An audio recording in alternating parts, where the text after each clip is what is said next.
All right, welcome to week 3 of English from April 27th through May 1st. First, here's the rundown of what you're required to do this week.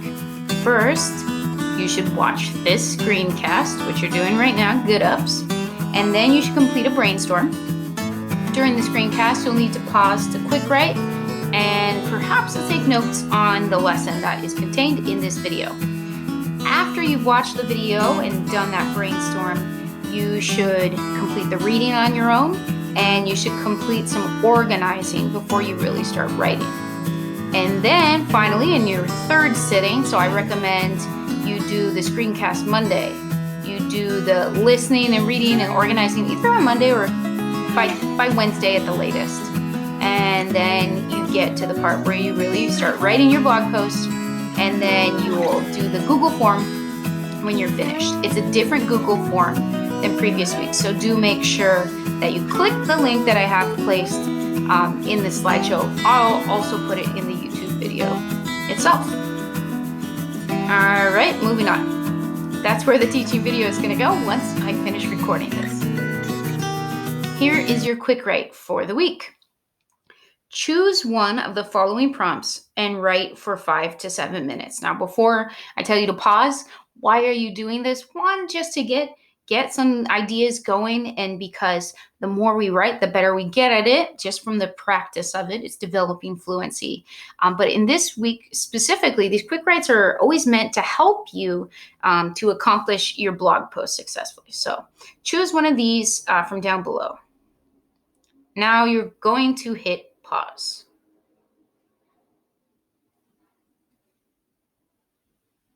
All right, moving on.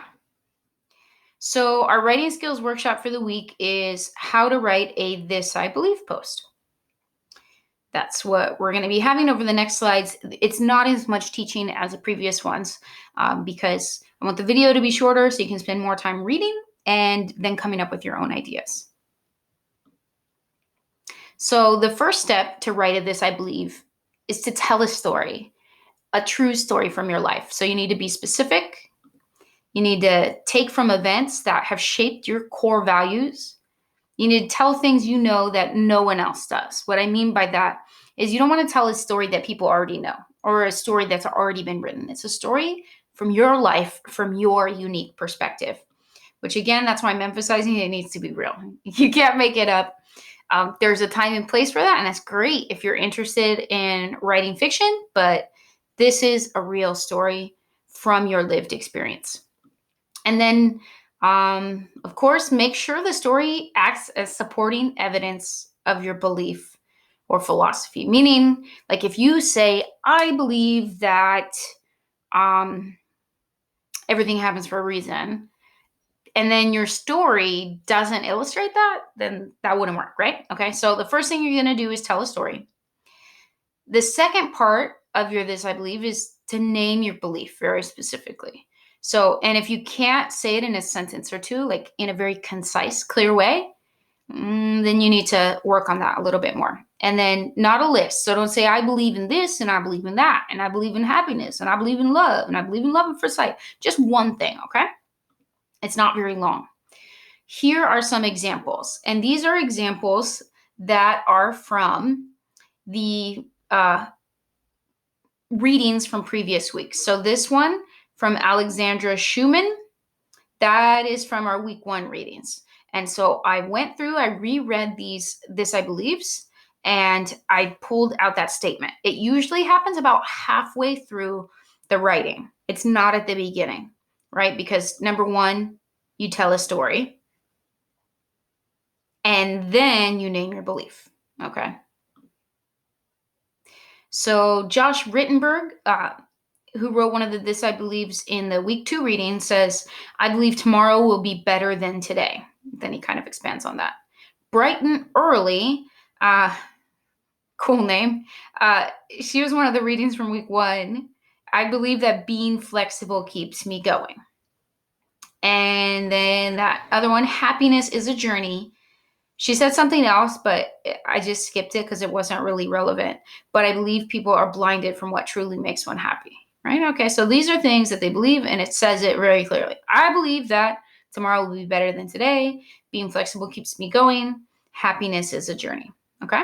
So those are some examples, and I've got links there. So if you want to like look back on those examples, you can take a look at that.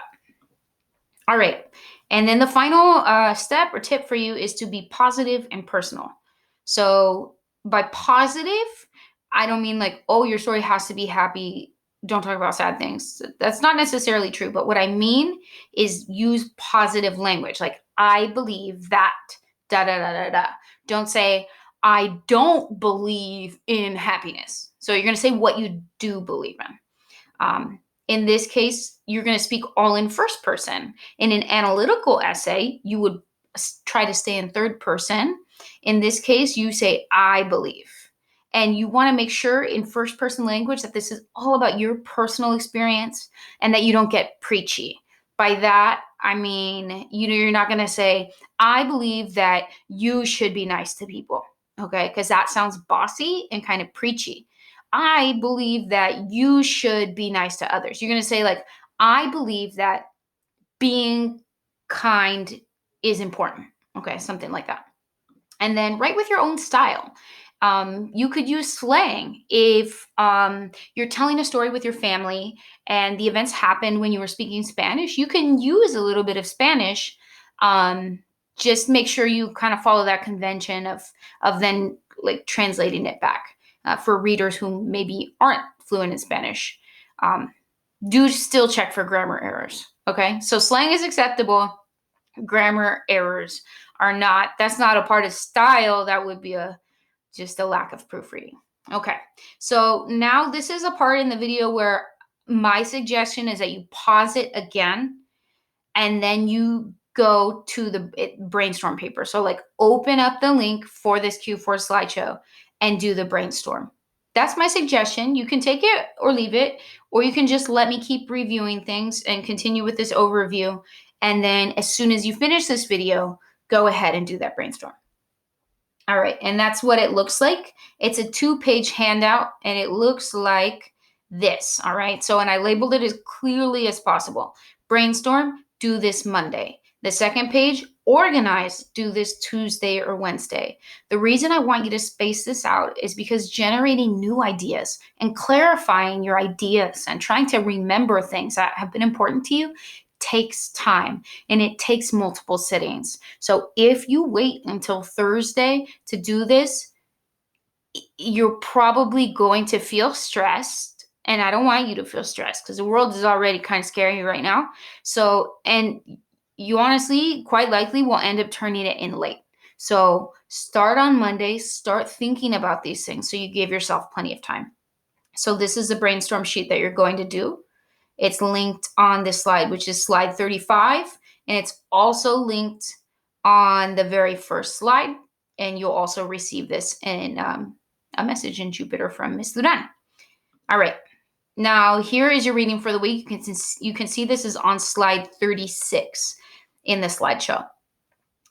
It says, I suggest you do it on Tuesday, Wednesday. If you want to have a real English bonanza, you could do it on Monday.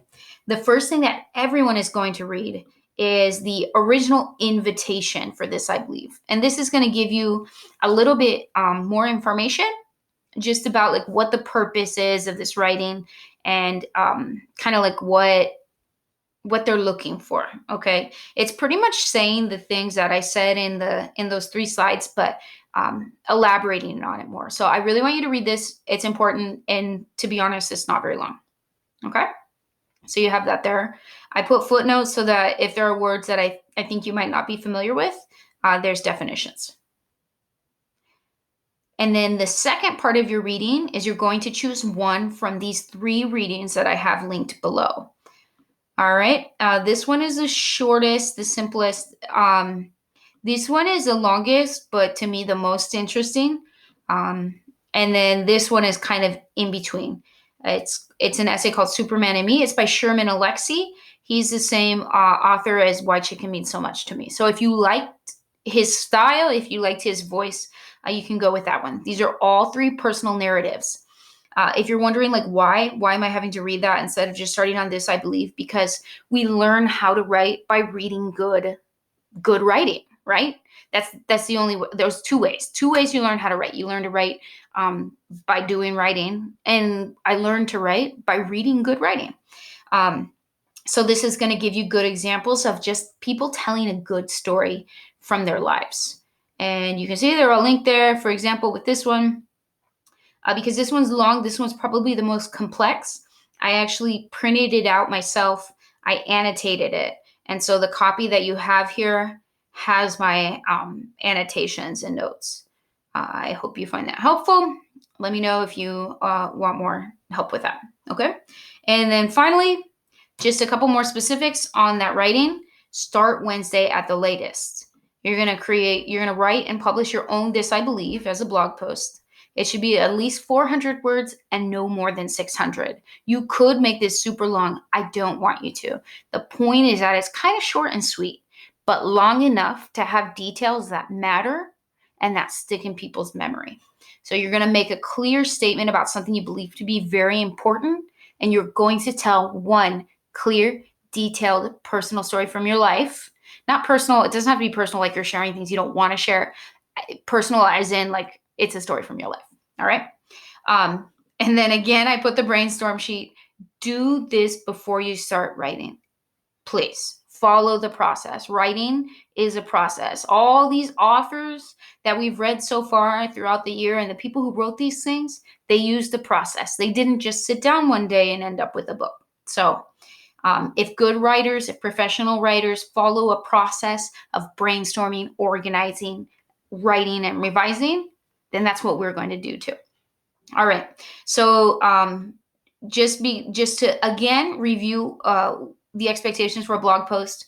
You should have a descriptive title and a featured image. You should have some sort of intro, body, and conclusion. It'll be different than the week 2 or week 1 post because of the This I Believe thing. That's why I'm not saying that you have to have subheadings. It's not necessarily going to work like that. But I do want you to include at least 2 images. One might be the featured image and include another because it looks pretty. It's nice, and that's what bloggers do. And then again, I've got that Google form link. You're going to fill this out when finished. Make sure you fill this one out. It looks different. I'll try to change the design every time. It's blog info. I'll edit that so it says week 3. See, it says week 3 post. All right. So once you fill that out, that's done. But I do expect to hear from you before then. Okay. More on that soon. You'll find out about that. But I do expect, and I really, really hope to hear from you, to connect with you, and to have you guys connect with each other and share your brainstorming, share your ideas about where your writing's going and what you're getting out of those personal narrative pieces on probably Tuesday or Wednesday. Okay? That's it for this week. I hope this was helpful. Please, please, please make sure you listen to and watch this all the way through and check through these slides before asking questions. And then after that, of course, chat me on Teams, message me on Jupiter. You know where to find me. Stay safe. Okay, bye.